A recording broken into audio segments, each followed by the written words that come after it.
Today, I am revealing which one of these colleges is going to get me as one of their incoming freshmen in fall 2020.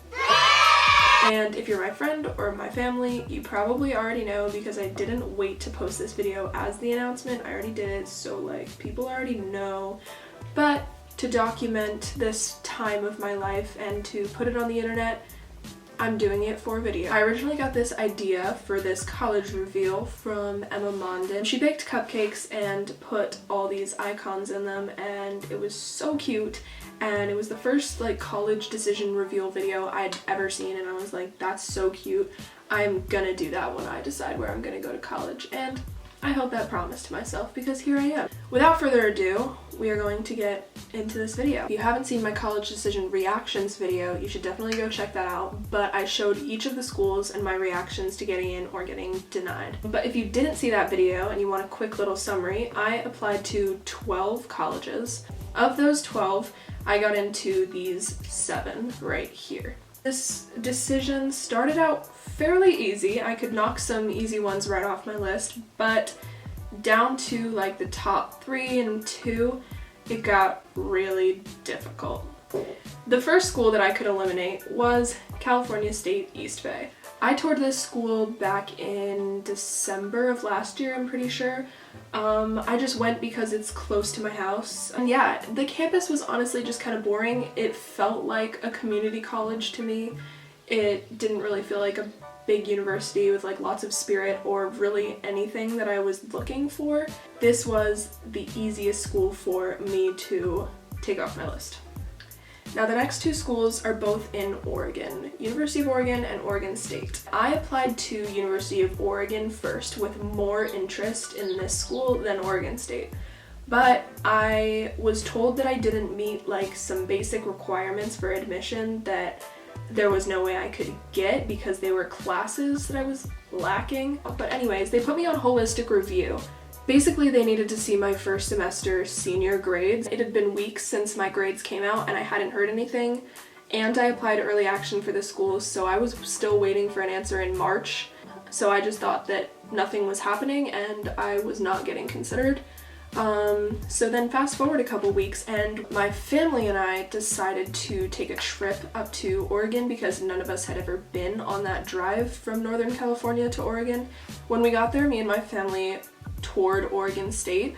I had a tour of their business college, which is what I was admitted to, and a general campus tour as well. I have to say it was beautiful. I really loved their campus. They are rated one of the cutest, nicest, safest college campuses in the Pac-12. But we did tour on a pretty rainy and cold day. It would kind of be like that pretty much year-round because Oregon is a lot colder than Northern California, a lot colder than I'm used to, and that was ultimately why I decided against Oregon State. A week or so after we got back from visiting Oregon State and going up to Oregon, I got into University of Oregon. And I was so pissed. I always thought like, oh, we're gonna go up to Oregon State, we might as well like tour U of O too, but we didn't schedule a tour, we didn't have anything formal. We drove by the campus, got out of the car, looked at like one building, and then got back in the car and headed home. Nobody was really convinced I was going to get in, and so we didn't spend our time there. I pretty much knocked this right off the list just because of the same reasons as Oregon State, and I didn't like the campus nearly as much as I liked Oregon State's. And then there were 4. So San Francisco State, I should have knocked off in the same bracket as East Bay because this was another one of my safety schools. They were my only 2 because I really didn't have that much interest when I originally toured. San Francisco was my first Cal State that I heard from, and I was really excited to get in, which I thought kind of meant something, whereas East Bay I had like little to no reaction. And if I were choosing between these 2, I would go with San Francisco State. Nothing wowed me about the campus. It was cold and foggy on the day that I toured, which, you know, is a good idea of what San Francisco will be like most of the year. And again, it's not a big university, it's not very spirited, it's mostly a commuter school, and there was nothing drawing me here at all, so no to San Francisco State.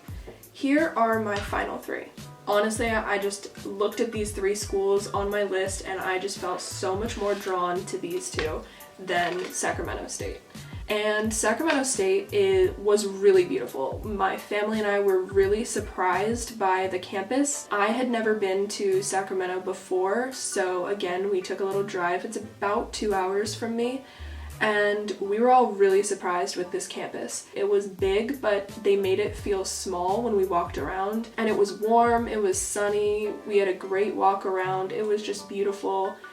But I'm the type of person who needs to feel like I have options and there's action around me, you know, things going on, and Sacramento was really just in the middle of nowhere. Sacramento is a really cute little old town, but it's nothing like the big cities that these 2 schools are in. That just kind of turned me off of Sacramento really quickly, and I said no to this one.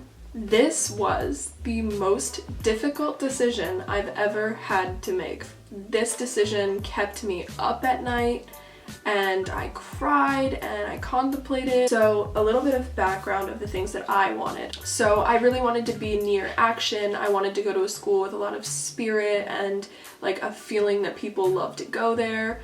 I wanted to be near a city. I wanted to be able to have lots of opportunities around me and lots of good job opportunities in the future.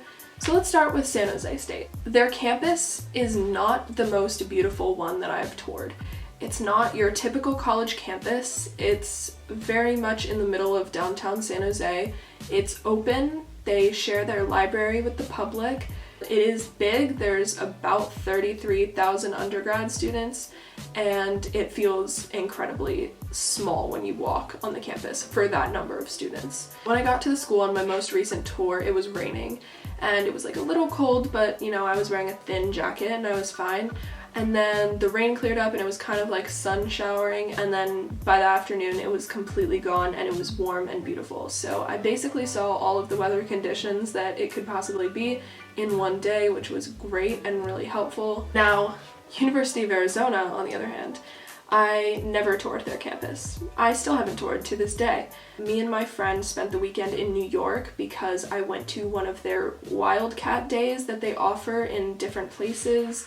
And basically a bunch of people from the university come, like past students, alumni, administrators, current students, like everybody just comes and they give you all this information. Everything they told me just sounded so appealing. I loved the idea of a big school that's especially involved with basketball more than football. I had learned all this stuff about the school that really got me excited, and I really had like something drawing me there, even though I hadn't been. Every time I thought I had my mind made up, I just found a reason to go to the other school, and it was really stressful. I ultimately came to a decision. It became clear overnight, and honestly, I just impulsively enrolled because I didn't want to talk myself out of it again, and that was that. So, drum roll please. I'll be attending San Jose State University. Now I'm going to talk a little bit about why I decided to go to San Jose State. It became really clear, like, overnight, like I said. It did come down to what we could do financially. And University of Arizona is out of state for me. Like I've said, I live in California. They did not give me any financial aid. They sent me a paper in the mail saying I got exactly $0 from them. Literally zero in financial aid, which is kind of crazy because I know we should have applied for at least some. So when I went on my most recent tour, we went in the financial aid office and we got a rough summary of what our payment would be. It was so much more reasonable than Arizona. I would have to kill myself applying for scholarships to go to Arizona, and I honestly don't think it would be worth it considering all the flights back and forth. It would be so much more money. I knew so much more about San Jose.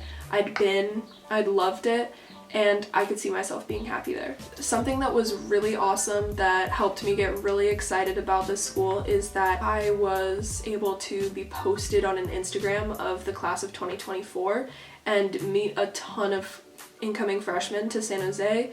I reconnected with someone I went to elementary school with that's going to San Jose. I found my roommate. Shout out to Hannah if you're watching this. You probably aren't, but you may in the future, and you'll probably be in future videos, so Hey, honestly, I'm just really excited to be going to college and starting a new chapter of my life in a great school that I'm excited about going to. I hope you enjoyed this video. I hope it was fun for you, because it was fun for me. And I got some pretty dry chocolate muffins out of it, so there's that.